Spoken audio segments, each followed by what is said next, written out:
दोस्तों Indian market 1000 point की गिरावट के बाद अपने ऑल टाइम हाई से सिर्फ 200 पॉइंट दूर है। लेकिन बैंक निफ्टी को इंडिया का सबसे ज्यादा वोलेटाइल इंडेक्स कहा जाता है। लेकिन बैंक निफ्टी पिछले 3 से 4 हफ्तों से लगातार साइडवेज है, क्योंकि इंडिया विक्स पिछले हफ्ते में 5.72% नीचे गिर चुका है।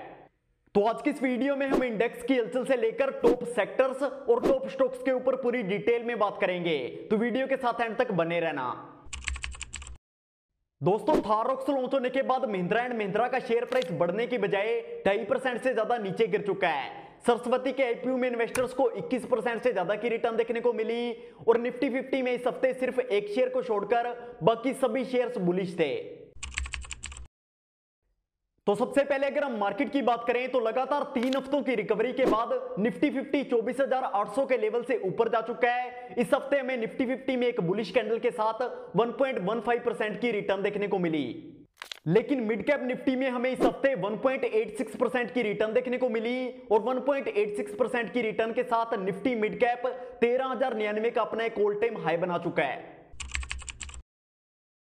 अब अगर हम निफ्टी 50 के उन शेयर्स की बात करें जिनमें हमें इस हफ्ते सबसे ज्यादा रिटर्न देखने को मिली, तो इसमें सबसे पहला नाम आता है हिंडाल्को इंडस्ट्रीज का, जिसमें हमें एक बहुत बड़ी ग्रीन कैंडल के साथ 8.03% की रिटर्न देखने को मिली। इसके बाद हमें भारत पेट्रोलियम में ऑल टाइम हाई के साथ 5.92% की रिटर्न देखने को मिली। ग्रासिम इंडस्ट्रीज में हमें 5.70% की रिटर्न देखने को मिली और श्रीराम फाइनेंस में हमें ऑल टाइम हाई के साथ 4.87% की रिटर्न देखने को मिली। अब अगर हम निफ्टी 50 के उन शेयर्स की बात करें जिनमें हमें इस हफ्ते सबसे ज्यादा गिरावट देखने को मिली, तो इस हफ्ते में निफ्टी 50 के सिर्फ एक शेयर में गिरावट देखने को मिली, जिसका नाम है ओएनजीसी। ओएनजीसी में हमें 3.25% की गिरावट देखने को मिली।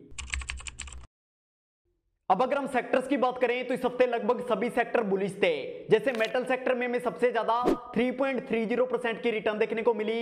इसके बाद एफएमसीजी में हमें 1.92% की रिटर्न देखने को मिली और फार्मा सेक्टर में हमें 1.91% की रिटर्न देखने को मिली। लेकिन इसी बीच हमें मीडिया सेक्टर में हल्की सी गिरावट देखने को मिली। मीडिया सेक्टर इस हफ्ते 0.45% बेरिश था। अब अगर हम ओवरऑल मार्केट के उन स्टॉक्स की बात करें जिनमें हमें इस हफ्ते सबसे ज्यादा रिटर्न देखने को मिली, तो इसमें सबसे पहला नाम आता है एसए टेक सॉफ्टवेयर इंडिया का, जिसमें हमें ऑल टाइम हाई के साथ 76% से ज्यादा की रिटर्न देखने को मिली। इसके बाद जे फाइनेंस लिमिटेड में हमें 50% से ज्यादा की रिटर्न देखने को मिली। इसके बाद सिल्वर लाइन कॉर्पोरेट में हमें 26% से ज्यादा की रिटर्न देखने को मिली। अब अगर हम ग्लोबली गोल्ड की बात करें तो गोल्ड में हमें इस हफ्ते 0.30% की गिरावट देखने को मिली। सिल्वर में हमें इस हफ्ते 1.42% की रिटर्न देखने को मिली और डॉलर में हमें 9.10% की रिटर्न देखने को मिली। अब अगर हम अगले हफ्ते की बात करें तो अगले हफ्ते निफ्टी अपना एक नया ऑल टाइम हाई बना सकता है और निफ्टी मिड कैप भी अपने पिछले ऑल टाइम हाई को ब्रेक कर अपना एक नया ऑल टाइम हाई बना सकता है। लेकिन निफ्टी बैंक में हमें पिछली बार की तरह एक बार फिर से साइडवेज मूवमेंट देखने को मिल सकती है।